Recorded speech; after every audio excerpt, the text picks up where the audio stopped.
أعوذ بالله من الشيطان الرجيم بسم الله الرحمن الرحيم ألف لام ميم ذلك الكتاب لا ريب فيه هدى للمتقين وقد قال الله تبارك وتعالى في سورة أخرى يا أيها الذين آمنوا كتب عليكم الصيام كما كتب على الذين من قبلكم لعلكم تتقون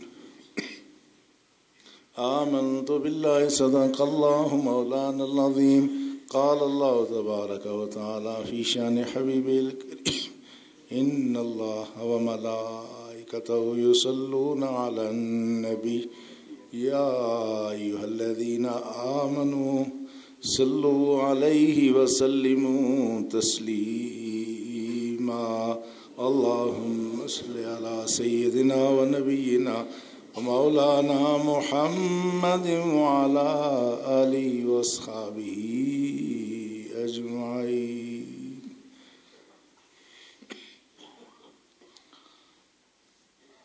نہایت عزت تکریم کے لائق برادران اسلام، گزشتہ جمعۃ المبارک کے موقع پر ہم رمضان المبارک کی آمد کے موقع پر رمضان کے لیے تیاری کے حوالے سے گفتگو کر رہے تھے، جس کا خلاصہ یہ تھا کہ انسان جو بھی عمل کرتا ہے اس کا کوئی نہ کوئی رد عمل یا اثر ضرور ہوتا ہے۔ ہمارے سال بھر کے نیک اعمال یا ہماری کمیاں کوتاہیاں یہ سارے ہمارے باطن کے نظام پر اثر انداز ہو جاتی ہیں اور اس کے اثرات باقی رہتے ہیں۔ میں نے ایک حدیث کا حوالہ بھی دیا تھا کہ رسول اللہ نے فرمایا آدمی گناہ کرتا ہے، اس کے دل پہ سیاہ دھبا پڑ جاتا ہے، تو اگر وہ دور کر لے تو اس کا دل صاف ہو جاتا ہے، نہ کرے تو اور دبا پڑ جاتا ہے۔ ایک مرحلہ ایسا ہے کہ اس کا دل بالکل سیاہ ہو جاتا ہے۔ تو اس میں نے یہ بھی گزارش کی تھی کہ اس دل کی سیاہی کو، دل کے دبوں کو جو کہیں کسی اسکرین پہ نظر نہیں آتے، جو کہیں کسی حساس سے حساس لیبارٹری میں بھی نظر نہیں آتے، لیکن وہ دل پہ جو دھبے پڑتے ہیں ان کا ہمارے اعضاء و جوارے سے اظہار ہو رہا ہوتا ہے۔ ہم جو بولتے ہیں، جو کچھ کرتے ہیں، جو ہمارا رویہ ہے، ہمارے شب و روز جو گزرتے ہیں، وہ ہمارے دل کی کیفیت کے ترجمان ہوتے ہیں کہ ہمارا ارادہ کیا ہے، ہماری نیت کیا ہے۔ تو بہرحال یہاں تک بات ہوئی تھی کہ اس میں قرآن حکیم بھی انسان کے دل کی اس کدورت کو، اس بوجھ کو دور کرتا ہے، اور یہ بات بھی واضح رہے کہ انسان دوسرے حیوانات کی طرح سے نہیں ہے کہ اس پہ کوئی اثر نہیں ہو۔ یہ ایسی حساس مخلوق ہے، اس کے ایک ایک لمحے کے اعمال، اس کا عمل تو دور کی بات ہے، جو ہمارے حاشیہ خیال میں جو خیال ابھرتا ہے وہ بھی کہیں نہ کہیں ہمیں متاثر کر کے چلا جاتا ہے۔ ہماری نیک نیت ہی ہمارے قرب و جوار کے ماحول کو بہت معطر اور خوشبودار کر دیتی ہے۔ ہماری بدنیتی، ہمارا حسد، ہمارا بغض، ہماری عداوت، اہل ایمان مخلوق خدا کے لیے دشمنی کے جذبات ہمارے دل و دماغ کو اتنا مقدر کر جاتے ہیں، اس کا ہمیں احساس نہیں ہوتا۔ تو اس لیے قرآن حکیم کی جو تلاوت ہے وہ بھی ایک مؤثر ذریعہ ہے انسان کے دماغ اور دل کی طہارت کے لیے، بشرطے کہ آدمی اس کے معنی اور مفہوم کو بھی سمجھتا ہو۔ لیکن دوسری بات جو اس وقت آپ آگے بڑھانی ہے وہ یہ ہے کہ یہ جو رمضان المبارک آ رہا ہے، اس رمضان المبارک میں بھی خود بخود ہمارا باطن کا نظام درست ہونے والا ہے۔ انشاءاللہ باطن کا نظام درست ہو جائے گا۔ اس لیے یہ جو قرآن ہے یہ کتاب ہدایت، اس میں کوئی شبہ نہیں ہے، لیکن یہ ایک ایسے صاف مشروب کی طرح سے ہے، یہ ایک ایسے صاف پانی کی طرح سے ہے کہ پانی کو آپ جس برتن میں ڈالیں باہر سے رنگ وہی نظر آتا ہے، حالانکہ پانی کا اپنا کوئی رنگ نہیں، بے رنگ ہے۔ اسی طرح سے یہ ہے قرآن حکیم ایسی کتاب ہے کہ یہ انسان کی ہدایت کا سامان فراہم کرتی ہے، لیکن ضروری ہے کہ دل میں کوئی تقویٰ ہو، خوف خدا ہو۔ جس کے دل میں خوف خدا نہ ہو، یہ قرآن حکیم انہی لوگوں کے لیے کہا گیا یضل بہ کثیرا ویہدی بہ کثیرا۔ اس قرآن کے ساتھ بہت سارے لوگ ہدایت پاتے ہیں، بہت سارے لوگ گمراہ ہو جاتے ہیں۔ اور فرمایا کون ایسے گمراہ ہوتے ہیں؟ فرمایا اس سے گمراہ صرف فاسق و فاجر لوگ ہوتے ہیں، جن کی نیتیں بھی درست نہیں ہیں، جن کے ارادے درست نہیں ہیں، جن کے اعمال اچھے نہیں ہیں۔ اس لیے قرآن حکیم میں سورہ بقرہ کی پہلی ہی آیت میں فرمایا گیا ذالک الکتاب لا ریب فیہ، یہ وہ کتاب ہے جس میں شک نہیں ہے، مگر یہ کس کے لیے ہدایت ہے؟ ھدی للمتقین، یہ تقوی والوں کے لیے ہدایت ہے تو اس میں تقوی، لیکن اس تقوی کے لیے ضروری ہے کہ آدمی کے دل میں ہدایت کا نور ہے۔ جس طرح یہ چمکتا ہوا سورج، اس کی روشنی کو دیکھنے کے لیے آنکھ کا نور ضروری ہے، جس کی آنکھ میں نور نہیں ہے وہ سورج کی روشنی کو نہیں ملاحظہ کر سکتا، اس لیے تقوی کی ضرورت ہے۔ اور الحمدللہ ایمان کی برکت سے ہر شخص میں کچھ نہ کچھ تقوی ہوتا ہی ہے، کوئی شخص ایسا نہیں ہے جو تقوی سے بالکل محروم ہو، ہر شخص میں کسی نہ کسی درجے میں تقوی پرہیزگاری ہوتی ہے۔ اب تقوی کا مفہوم مختلف لوگوں نے بیان کیا ہے۔ حضرت ابی بن کعب نے حضرت عمر کے سوال پر کہا تھا کہ تقوی کس چیز کا نام ہے؟ خاردار جھاڑیوں والے راستے میں اپنے دامن کو سمیٹ کر کے نکل جانا، یہ تقوی ہے۔ آپ کی چہار سو برائی پوری طرح سے آپ کو اپنی طرف بلا رہی ہو، آپ کے دفتر میں ہر طرف رشوت ہے، آپ کے تعلیمی ادارے میں ہر طرف کام چوری ہے، مگر آپ اس رشوت سے بچ جائیں، کام چوری سے بچ جائیں، یہی تقوی ہے۔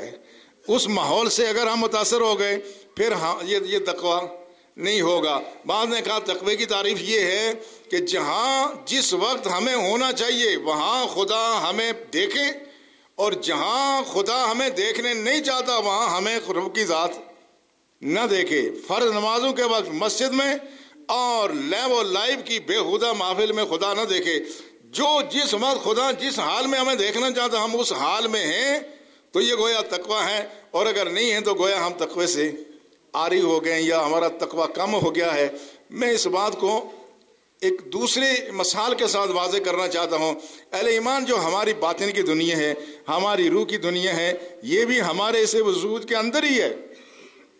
یہ تقوی، پرہیزگاری، خوف خدا، خشیت کا ہے ہمارے اسی وجود کے اندر، اور اس وجود کے اندر ایک اور دوسرا نظام بھی موجود ہے جو ہماری زندگی کو بچائے ہوئے ہے۔ ایک وہ نظام ہے جو ہمارے ایمان کو بچائے ہوئے ہے، دوسرا وہ نظام ہے جو ہماری زندگی کو بچائے ہوئے ہے۔ یہ کون سا نظام ہے؟ یہ وہ نظام ہے جس کو ہم امیون پاور ہمارے میڈیکل کے طالب علم کہتے ہیں، یا جس کو ہم دفاعی قوت کہتے ہیں۔ ہمارے اندر ایک دفاعی قوت ہے جو ہم جس آلودہ ماحول میں رہتے ہیں، ہمیں جو پانی ملتا ہے، جو کچھ کھاتے پیتے ہیں، سب کچھ ہونے کے باوجود، اس کے باوجود بے شمار ہماری بیماریاں ایسی ہیں کہ ہمارا دفاعی نظام ان کے خلاف لڑ جھگڑ کر کے ان کو پہلے سے مار بگاتا تھا، ہمیں پتہ ہی نہیں ہوتا۔ کبھی یہ ہمارا دفاعی نظام، یہ جب ملیریا ہوتا ہے، ملیریا میں جب انسانی جسم کے کب کبھی طاری ہو جاتی ہے، آپ نے دیکھا ہوگا کہ کب کبھی کیوں طاری ہوتی ہے، اس وقت ہمارا دفاعی نظام اپنے ہار کی طرف جا رہا ہوتا ہے۔ ہمارے جراثیم ہمارے جسم میں جو ہمیں نقصان دیتے ہیں وہ غالب ہو رہے ہوتے ہیں، ہمارا دفاعی نظام اس وقت شکست خوردہ ہونا شروع ہو جاتا ہے، ہمارا جسم کانپنا شروع ہو جاتا ہے۔ اسی طرح سے اہل ایمان، یہ جو ہمارا دفاعی نظام ہے یہ بھی بعض چیزوں سے مضبوط ہوتا ہے، بعض چیزوں سے کمزور ہو جاتا ہے۔ اسی طرح ہمارا روحانی نظام بھی، دفاعی نظام بعض چیزوں سے مضبوط ہوتا ہے، بعض چیزوں سے کمزور ہوتا ہے۔ یہ جو دفاعی نظام کمزور کیوں ہوتا ہے؟ پہلی بات یہ ہے کہ غذا اچھی ہو اور عمدہ غذا ہو جو جسم کو توانائی دے تو ہمارا دفاعی نظام مضبوط ہوتا ہے۔ ہمارے اسلاف، ہمارے بزرگ جس زمانے میں پیٹ بھر کے کھانے کو نہیں ملتا تھا، لیکن جو ملتا تھا وہ خالص ہوتا تھا، تو پھر وہ اس زمانے میں نہ گرم کپڑے تھے، نہ آج تر اس دور کی سہولتیں تھی، اور نہ اس طرح کی آسائش مجھ میں اثر تھی، مگر وہ ایک شلوار قمیض میں بھی چلتے پھرتے تھے اور یہ سردی ان پر اثر نہیں کرتی تھی۔ آج بھی آپ نے دیکھا ہوگا یہ کئی بچے ہیں یا ہمارے پٹھان حضرات کے بچے ہیں، وہ ایک شلوار قمیض میں گھوم پھر رہے ہوتے ہیں اور نہ ان پر نزلہ ہو رہا ہے، نہ الرجی ہو رہی ہے، نہ کھانسی ہے کچھ. ہمارے بچے ہم ان کو لپوٹ کے رکھتے ہیں، پھر بھی ان کی کھانسی بند نہیں ہوتی ہماری طرف سے. یہ کیا ہوتا ہے؟ یہ اصل خوراک کی بات ہے. جتنی خوراک اچھی ہو تو آدمی کا دفاعی نظام مضبوط ہوتا ہے. پہلی بات یہ ہے. اور دوسری بات کیا ہے کہ آدمی پر بیماریوں کی یلغار نہ ہو. ہمارے ڈاکٹر صاحبان بتاتے ہیں جب آدمی کو ایک بیماری ہو گئی، ساتھ دوسری ہو گئی، تیسری ہو گئی، اس کے بعد آدمی کا دفاعی نظام کمزور پڑ جاتا ہے. دفاعی نظام کمزور پڑتا ہے اور پھر اس طرح سے بڑھاپے سے بھی دفاعی نظام کمزور ہو جاتا ہے. تو بیماریاں جتنی زیادہ ہوتی ہیں، جب بیماریوں کی ہر طرف سے یلغار ہو جائے دفاعی نظام کمزور ہو جاتا ہے. اور تیسرا جو دفاعی نظام کمزور ہوتا ہے وہ ایسے لوگوں کے ساتھ میل جول اور بیٹھنے سے کمزور ہو جاتا ہے جن کا دفاعی نظام کمزور ہے. آج جو بہت سارے لوگ آپ دیکھیں حجام کے یہاں جاتے ہیں تو نیا بلیڈ استعمال ہوتا ہے. کیوں؟ کہتے ہیں اس لیے کہ جراثیم منتقل ہو سکتے ہیں. اسی طرح سے یہ جس شخص کا اپنا تقوی کمزور ہے اس کے پاس بیٹھیں گے آپ کا تقوی بھی کمزور ہوگا. جس شخص کو بیماری ہے، مثلا دیکھیں یہ جو ایڈز کی بیماری ہے، یہ کیا ہے؟ یہ ایڈز کوئی اور بیماری نہیں ہے، یہ ہمارا دفاعی نظام کمزور ہو جاتا ہے. تو جس کو یہ بیماری ہو، آپ نے اس کے ساتھ اٹھنا بیٹھنا ملنا جلنا اگر رکھ لیا، اس کا جھوٹا کھا بھی لیا، اس کے ساتھ تعلقات بڑھا لیے، تو آپ کو بھی یہ مرض لاحق ہو سکتا ہے. اس لیے بتانے کا مدعا کیا ہے کہ یہ جسمانی بیماریاں ہمارے دفاعی نظام کو کیوں کمزور کرتی ہیں؟ ایک خوراک صحیح نہیں ملی، دوسرا بیماریاں ہو گئیں، اور تیسری بات کیا ہے کہ ہم ایسے لوگوں کے ساتھ زیادہ قربت رکھ رہے ہیں کہ جن کی جسم میں یہ بیماری موجود ہے. اس لیے اہل ایمان بلا تشبیہ و تمثیل یہ جو ہمارا روحانی نظام ہے، اس میں بھی اس کو اگر خوراک مسلسل نہ ملے ہمارا روحانی نظام کمزور ہو جاتا ہے. ہر وقفے کے بعد فجر سے زور، زور سے عصر، عصر سے مغرب، مغرب سے عشاء، ہم نے اگر یہ خوراک اپنے روحانی نظام کو نہ دی تو نتیجہ کیا ہوگا؟ ہمارا باطنی دفاعی نظام کمزور ہوتا جائے گا. اس لیے رسول نے فرمایا من ترک الصلاۃ فقد کفر، جس نے نماز چھوڑ دی اس نے گویا کفر کر دیا. اس کا مطلب یہ نہیں ہے کہ کفر کر ہی دیا، نہیں، وہ اس راہ پہ چل پڑا ہے کہ اگر یہ نمازوں کو ایسے ہی چھوڑنا رہا تو ایک مرحلہ ایسا آئے گا کہ اس کے دل و دماغ سے نماز کی اہمیت ختم ہو جائے گی. یہ کہنا شروع کر دے گا جنہیں نماز پڑھنے انہوں نے کہا لبا میں رئیس. جب اس نے یہ کہا وہ دائرہ ایمان سے خارج ہو جائے گا. یا سوچ بھی لیا کہ جو نماز پڑھتے ہیں ان کو کیا ملا تو میں اس سے محروم رہا. یہ وہ چیزیں ہیں کہ جس سے ہم اپنے خوراک نیکیوں کی جسم کو نہ دیں تو ہمارا روحانی نظام کمزور ہو گیا. اسی طرح سے اگر ہم مسلسل گناہ کا شکار ہوں، مسلسل ہم حرام خوری کا شکار ہو جائیں، آہستہ آہستہ کرتے کرتے آدمی کے اندر سے وہ احساس ختم ہو جاتا ہے. پھر آدمی کا دفاعی نظام کمزور ہو جاتا ہے، پھر برائی کا احساس نہیں ہوتا. یا جب کوئی آدمی کسی ایسے ماحول میں رہے جہاں کوئی اخلاقی بیماری ہے، آہستہ آہستہ آدمی اس پر کچھ عرصے تک تو آدمی اس کے خلاف ایک مدافعت کرتا ہے، پھر اسی رنگ میں رنگا جاتا ہے. آدمی نیا بھرتی ہوا، شروع میں رشوت سے بچتا رہا، لیکن دیکھا کہ چاروں طرف رشوت خوری ہیں، کبھی کبھار اس نے بھی لے لیا. اب کیا ہوا؟ آہستہ آہستہ اب اس کا اندر مرنا شروع ہو گیا. اب جب مرنا شروع ہو گیا، ایک مرحلہ ایسا آپ نے دیکھا بعض دفعہ دفاتر میں لوگ مانگ کر کے رشوت دیتے ہیں. یہ کیا معاملہ ہے؟ یہ وہ مرحلہ ہے جب آدمی کے اندر کی دنیا بالکل مر جاتی ہے، اب اس کو احساس نہیں ہوتا. اس لیے یہ جو ماحول و معاشرہ ہے یہ ہمیں تقوی سے دور کرتا ہے. اس لیے اہل ایمان جو تقوی ہے وہ جتنا ہم اس میں اضافہ کریں گے، یہ بھی کوئی نہ سمجھے کہ میں نمازی بھی ہوں، میں نماز بھی پڑھتا ہوں، میں روزہ بھی رکھتا ہوں، میں نے حج بھی کیا ہے، زکوٰۃ بھی دیتا ہوں، اس کے علاوہ اللہ بھی کرتا ہوں اور رزق حلال بھی کماتا ہوں، تو اب مجھے اور کسی تقوی کی کیا ضرورت ہے؟ کبھی یہ گھمنڈ آدمی کے دل و دماغ میں نہیں ہونا چاہیے. یہ کوئی ایسی بات نہیں ہے. اہل ایمان یہ دنیا کی طرف دیکھو، دنیا میں ہم اپنے بچوں کو اور ہمارے بچے خود بھی نصیب سے اگر ان کا پڑھائی کی طرف رجحان ہو تو اب صورتحال یہ ہے کہ ہمارے بچے کتنی محنت کرتے ہیں. اس وقت ہمارے پاس جو کالج میں ہم نے گورنمنٹ کالج میں داخلے کیے، میں تو حیران ہو گیا کہ یہ بچے کتنی محنت کرتے ہیں. ہمارا بچیوں کا میرٹ شروع ہوا، یہ تقریباً 97.88 سے شروع ہو کے 93 کچھ پہ ہماری سیٹیں پوری ہو گئی، اور بچوں کا میرٹ 97.7 سے شروع ہو کر کے 82.42 پہ آ کے یہ ختم ہو گیا. تو اگرچہ امتحانی نظام میں بھی کوئی تبدیلیاں آ گئی ہیں، مگر اس کے باوجود کتنے لوگ اپنا خون جگر جلاتے ہیں. جس شخص نے 90% سے جس بچی اور بچے نے نمبر لیے ہیں، کیا اس نے شب و روز محنت نہیں کی ہوگی؟ کیا اس نے کئی راتیں اپنے بیداری میں نہیں گزاری ہوگی؟ یہ ہم دنیا کے لیے اتنی محنت کرتے ہیں کہ اس کے بعد ہمارا مستقبل مختصر سا ہے، اس کے لیے محنت کرتے ہیں، لیکن جو ہمارا دائمی اور ابدی مستقبل ہے ہم اس میں اتنے لاپرواہ کیوں ہیں؟ رسول اللہ صلی اللہ علیہ وسلم نے فرمایا اللہ کی ذات بہت غیرت مند ہے، اور اس کو سب سے زیادہ غصہ، سب سے زیادہ غیرت کب آتی ہے؟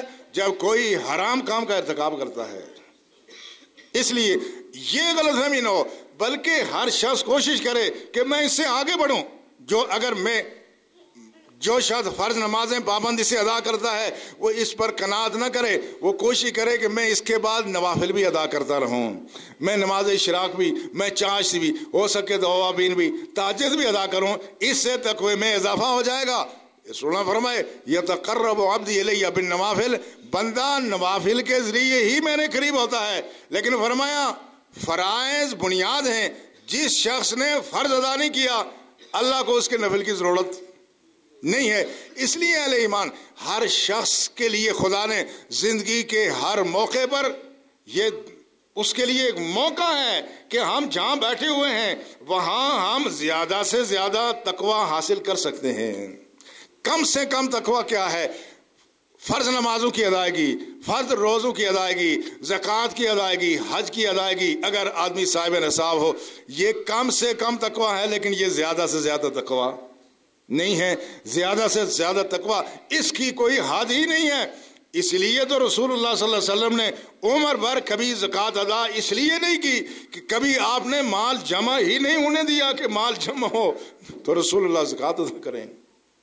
اس لیے ہم سب کے پاس موقع موجود ہے کہ صرف یہی عبادات کی حد تک بات نہیں ہے کہ ہم مسجد میں نمازیں تو پابندی سے پڑھیں، فرائض بھی پڑھیں، نوافل بھی پڑھیں، سنتیں بھی پڑھیں. آئندہ آنے والے دنوں میں ہم اس کے ساتھ ساتھ نماز تراویح بھی پڑھیں، لیکن ہمارے دنیا کے معاملات پیچھے رہ جائیں. جہاں جہاں ہماری ذمہ داری ہے، اکثر یہ ہوتا ہے رمضان مبارک میں ہم عبادات تو زیادہ کرتے ہیں، معاملات کو نظر انداز کر دیتے ہیں. سرکاری ملازمین ہم لوگ جو ہیں اس میں یہ کرتے ہیں صبح تو فجرولہ کر لیا، صبح تو سو گئے، دیر سے گئے اپنے دفتر میں گئے، اپنے ادارے میں گئے، تھوڑا بہت پڑھا کے جی تھک گئے، اس کے بعد جلدی واپس آ گئے. جس شخص نے رات تراویح ادا کی، اللہ کا قرآن سنا، لیکن صبح پھوٹتے ہوئی وہ وقت پر اپنے کام پر نہیں گیا، اور کام پر گیا تو دیانتداری سے کام نہیں کیا، اس کے یہ راتوں کی سجدہ ریزیاں یہ اس کے دل و دماغ میں کبھی طہارت پیدا نہیں کر سکتی. رسول اللہ صلی اللہ علیہ وسلم نے فرمایا جس شخص نے حرام کمایا اور حرام کا ایک درہم بھی اگر اس کے پاس تھا، اس نے جو لباس پہنا اس میں باقی تو سارا حلال ہی ہے، ایک درہم حرام کا ہے، فرمایا خدا کی ذات اس بندے کی نماز قبول نہیں کرتی. اہل ایمان ہمارے ہاں جو سب سے بڑا مسئلہ کیا ہے؟ ہمارا آج نظام عبادات الحمدللہ محفوظ ہے. آج ہم عبادتیں اسی طرح سے کرتے ہیں جس طرح صحابہ کرام نے کی تھی. آج ہمارا حج، ہماری زکوٰۃ، ہمارے معاملات، قرآن کا سننا، تراویح ادا کرنا، یہ تسلسل کے ساتھ یہ چیز آ رہی ہے، لیکن ہمارے معاملات اور اخلاقیات میں بہت بگاڑ آ گئی ہے. اس کی بنیادی وجہ کیا ہے؟ ہمیں اس بات کا احساس نہیں ہوتا کہ ہم نے کیا کر لیا ہے. اگر آدمی کے جس طرح جسم میں ایک آدمی کا جسم سن نہیں ہو گیا، آپ میرے بازو کو کاٹیں تو کیا میں تڑپ نہ جاؤں؟ آپ میرے اوپر تیر برسائیں، میرے جسم کو زخم لگے تو مجھے درد محسوس نہ ہو؟ یہ کیسے ہو سکتا ہے؟ اگر میرے جسم کے اندر زندگی موجود ہے، میرے جسم کے اندر وہ صلاحیت محسوس کرنے کی ہے تو یہ نہیں ہو سکتا کہ آدمی کو زخم لگے اور آدمی محسوس نہ کرے۔ ہم میں اور صحابہ میں فرق یہ تھا، غلطی کوتاہی ہو سکتی تھی صحابہ سے، مگر آج کل جو میں دیکھتا ہوں، آج کل کوئی آدمی اپنی غلطی ماننے کے لیے تیار ہی نہیں ہے۔ کبھی ہم اپنی غلطی مانتے ہیں؟ ایسا لگتا ہے ہم تو کوئی نبی ہو گئے یا ہم فرشتے ہیں کہ ہم غلطی کر ہی نہیں سکتے۔ کسی آدمی سے علل اعلان ایک آدمی جرم کرتا ہے، وہ جرم کو مانتا ہی نہیں۔ یہ ایک بہت بڑی کوتاہی ہے اور اس سے اصلاح نہیں ہوتی۔ صحابہ میں کیا ہوتا تھا؟ صحابہ کا تقوی اس درجے کا تھا کہ وہ اگر کوئی گناہ کر لیتے تھے تو بے چین اور بے قرار ہو جاتے تھے، بے چین اور بے قرار ہوتے تھے کہ کب مجھ پر حد جاری ہوگی، کب مجھے اس کی سزا ملے گی۔ ایک شخص نے غلطی سے چوری کر لی اور چوری کرنے کے بعد رسول اللہ کی خدمت میں حاضر ہوا، پتا تھا کہ اس سے ہاتھ کٹے گا۔ عرض کیا یا رسول اللہ میں نے چوری کر لی ہے۔ رسول اللہ نے تحقیق فرمائی، اس کے بعد اس کا ہاتھ کٹ گیا۔ جب ہاتھ کٹ گیا تو اس نے کہا خدا کا شکر ہے کہ اس ہاتھ کی وجہ سے میں جہنم میں چلا جاتا، مجھے خدا نے جہنم سے بچا لیا ہے۔ یہ ہے تقوی، یہ ہے پرہیزگاری کہ آدمی گناہ کر کے بے چین و بے قرار ہو جائے۔ جب آدمی گناہ کرے اور اس پر گناہ کا اثر نہ ہو، وہ سمجھے کہ میرے باطن کی دنیا ویران ہو گئی ہے، میرے اندر احساس باقی نہیں رہا ہے۔ اس لیے اہل ایمان ضرور اس بات کی ہے زندگی کے ہر شعبے میں ہم پرہیزگاری تقوی اختیار کریں۔ جو لوگ سرکاری ملازم ہیں، آپ 8 بجے سے 2 بجے تک یا جو بھی وقت ہے، پورا وقت اگر آپ بیٹھ کر کے، میں بطور پرنسپل کے اگر صبح 8:30 بجے سے 2 بجے تک میں اپنے ادارے میں نہیں رہتا، خواہ میں تبلیغ کروں یا قرآن پڑھوں، میں کوئی نیکی کا عمل کروں، وہ خدا کے ہاں یقیناً قابل قبول نہیں ہے، چونکہ وہ وقت میرا نہیں ہے، میں اس کے لیے اجرت لے رہا ہوں، وہ میرا وقت نہیں ہے۔ اگر میں نے کوئی ایسی بات اپنے دل و دماغ میں بٹھا لی ہے کہ میں تو نیکی کا کام کر رہا ہوں، میں فلاں جگہ چلا گیا، میں فلاں جلسے میں چلا گیا، یہ دل کا دھوکہ اور یہ نفس کی فریب کاری ہو سکتی ہے، اس میں کوئی حقیقت نہیں ہے۔ اس لیے اہل ایمان ضرورت اس بات کی ہے جو لوگ جہاں ہیں سب تقوی اختیار کریں۔ اپنا فرض ادا کرنے کے بعد آپ نے دیکھا کوئی شخص دور سے آیا، آپ کے دفتر کا وقت ختم ہو رہا ہے، وقت ختم ہو رہا تھا، آدمی دور سے آیا، آپ بیٹھ گئے، اب آپ نے اپنا وقت اس کی نظر کر کے اس کا کام کر دیا، یہ آپ کے تقوی میں کمال پیدا ہو گیا، یہ نوافل ہو گئے، یہ نوافل ہو گئے۔ آج ہمارے ایک صاحب، اب صورتحال جو ہو رہی ہے بڑی مختلف ہے، اب تو پورا وقت بھی کوئی اپنے اداروں میں نہیں دے رہا ہے، اب افسران ہمیشہ دیر سے آتے ہیں، جلدی چھٹی کر جاتے ہیں، وہاں بیٹھے ہوئے ہیں، باہر لائنیں لگی ہوئی ہیں، پوچھا جی فلاں کام ہے، جی صاحب میٹنگ میں ہے، صاحب میٹنگ میں ہے۔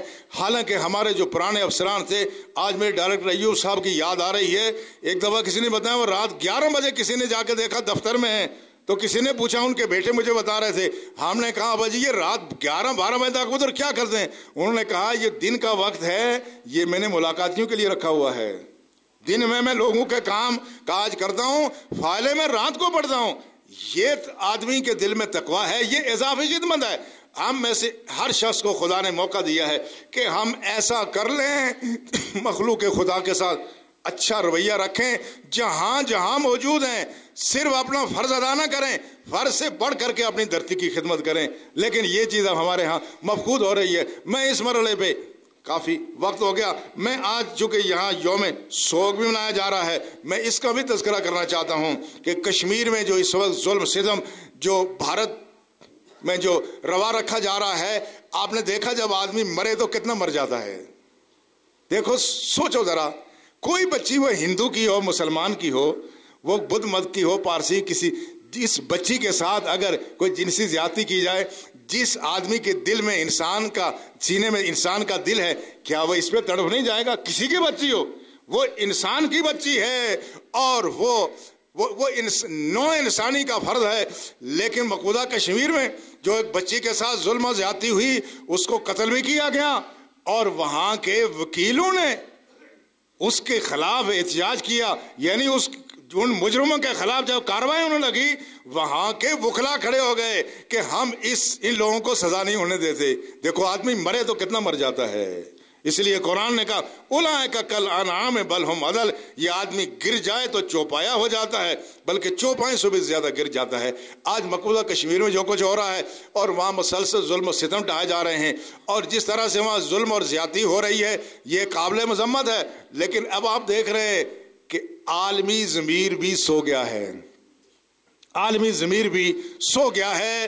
بڑے بڑے مہذب لوگ، مہذب معاشرے، مہذب ملک جو کہتے ہیں ہم نے دنیا کو تہذیب سکھائی، ان کو کشمیر میں ہونے والا ظلم و ستم نظر نہیں آتا۔ کشمیر میں جو نوجوان بینائی سے محروم ہوئے ہیں، جو عورتیں بیوہ ہوئی ہیں، جو بچے یتیم ہوئے ہیں، جو ظلم و ستم وہاں ڈھایا جا رہا ہے، آپ نے دیکھا عالمی ضمیر اس پر بے حس ہے۔ لگتا ہے عالمی ضمیر مر گیا ہے، عالمی ضمیر مر گیا ہے۔ اور اس لیے بہرحال کہیں کسی کوئی ضمیر زندہ ہو یا مرے، لیکن آزاد کشمیر کے لوگوں کی یہ اخلاقی، مذہبی اور دینی ذمہ داری ہے کہ وہ مقبوضہ کشمیر کے لوگوں کا دکھ درد محسوس کریں اور جو ہو سکے وہ ان کے ساتھ تعاون کریں۔ تو میں عرض یہ کر رہا تھا کہ تقوی اگر آدمی کے دل میں ہو تو اس صورت میں آدمی کی غلطیاں اللہ کی ذات معاف کرتی رہتی ہے اور خود بخود اس کے اجر میں اضافہ ہوتا رہتا ہے۔ رسول اللہ صلی اللہ علیہ وسلم نے فرمایا من یتق اللہ یکفر عنہ سیئاتہ ویعظم لہ اجرہ، جو شخص خدا سے ڈرتا رہے نا تو اللہ اس کی برائیوں پر بھی پردہ ڈالتا رہتا ہے، ویعظم لہ اجرہ، اس کے اجر میں اللہ اضافہ کرتا رہتا ہے۔ کسی شخص ہے خوف خدا، دل میں اللہ کی خشیت ہے، لیکن اس کے باوجود اگر کسی شخص نے جرم کر لیا، دل میں ارادہ خدا کی نافرمانی کا نہیں تھا، بس اعتقادوں کے مطابق کوئی خامی ہو گئی، کوتاہی ہو گئی، آدمی نے گناہ کر دیا، اللہ کی ذات وعدہ کرتی ہے من یتق اللہ یکفر عنہ سیئاتہ، جو خدا سے ڈرتا رہا ہم اس کی برائیوں پر پردہ ڈالتے رہیں گے، وَيُعْظِمْ لَهُ أَجْرًا، اس کے تھوڑے عمل میں برکت ڈال کے اس کو زیادہ بڑھائیں گے۔ لہذا اہل ایمان ضرورت اس بات کی ہے یہ جو آگے مہینہ آ رہا ہے اس کے لیے ہم اپنے دل و دماغ کو تیار کریں۔ اور رسول نے فرمایا القیس من دانا نفسہ، فرمایا عقل مند شخص وہ ہے جو اپنا خود محاسبہ کرے۔ اہل ایمان کوئی ہمارا محاسبہ کرنے والا نہیں ہے، کوئی ہمیں بتانے والا نہیں ہے، کوئی ہماری شخصیت کا تجزیہ کرنے والا نہیں ہے، ہمارے شب و روز کے معمول کا کوئی آدمی تجزیہ نہیں کرے گا۔ رسول نے فرمایا القیس من دانا نفسہ، عقل مند وہ شخص ہے جو خود اپنا محاسبہ کرتا ہے۔ ہم کسی دن بیٹھ کر کے رات کی تاریکی میں سوچنے شروع کر دیں کہ صبح سے شام تک ہمارا کون سا عمل خدا رسول کی مرضی اور منشا کے خلاف، کون سا عمل ایسا ہے جس کی وجہ سے ہم نے مخلوق خدا کو تکلیف پہنچائی ہے۔